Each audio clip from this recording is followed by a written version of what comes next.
A friend of mine told me long ago that I should never take E because of my weird body chemistry. He said that with my heightened output of endorphins the comedown would crush me irrevocably and I'd kill myself. But a couple weeks ago I was at another friend's house. It was this rancher somewhere in suburbia, but he had a thoroughly pagan and beautiful backyard with cedars, so beautiful. Anyway, he asked if I got chemically enhanced and I said, yeah. He informed me that a bunch of ecstasy had just arrived and go track that guy with the big earring down. The guy supplied me with a tab, but owing to my size, he was careful to say that he did not mean it as a cap. I might need two. I said I only had enough money for one. Give me the one and let's see where it goes from there.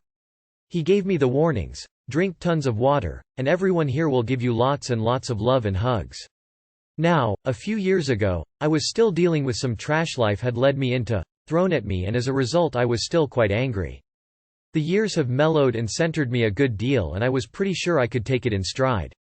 I took the tab and went into a laser, fog tunnel another person at the party had set up, and the experience of that gave me a giddy uplift, but pretty much after I exited I forgot almost completely about it.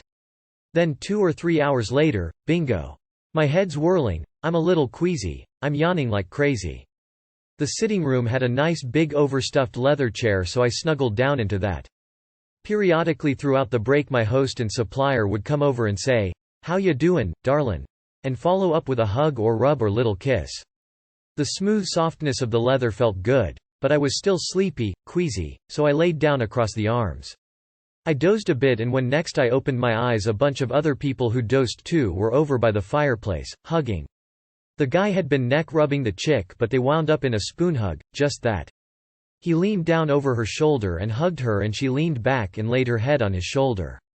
Something told me that the queasiness would stop if I only made contact with other people, so I went over to join them.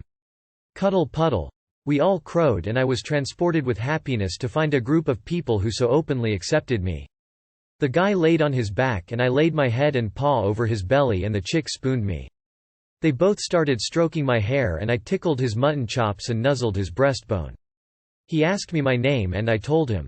Normally my totem tells me not to tell people my name, but I told him.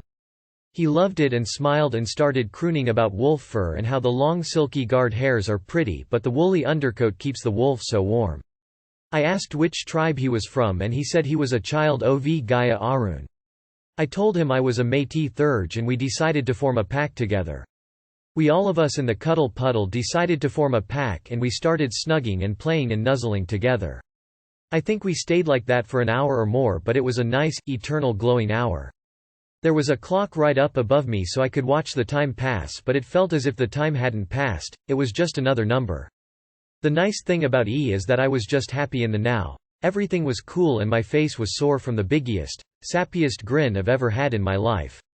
I had to pee like a racehorse and did whenever I drank water. We all were playa veterans, so whenever someone said, "Hydrate," we all broke off, sat up and drank.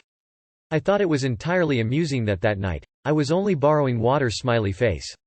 Our supplier made it pretty clear to everyone that we were all tripping on E and to give us lots and lots of love.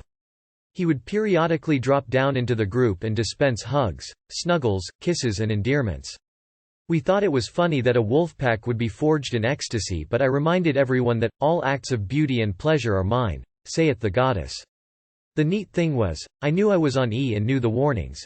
Inappropriate bondings, et alia. But I'm emotionally mature and spiritually experienced enough to have the capacity of agape. Love without strings.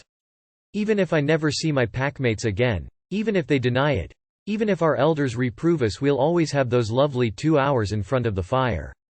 The experience was vivid and lucid enough that I can pretty easily call up the feelings again anytime I want. They help me get through the rough spots, and the experience has evened out my mood swings a good deal, so in general I'm a more up and easy person to be around. I'd almost say that E was actually therapeutic, and like I said, I'm mature enough to accept the experience purely at face value. I only wish I'd done it sooner. Closing parenthesis.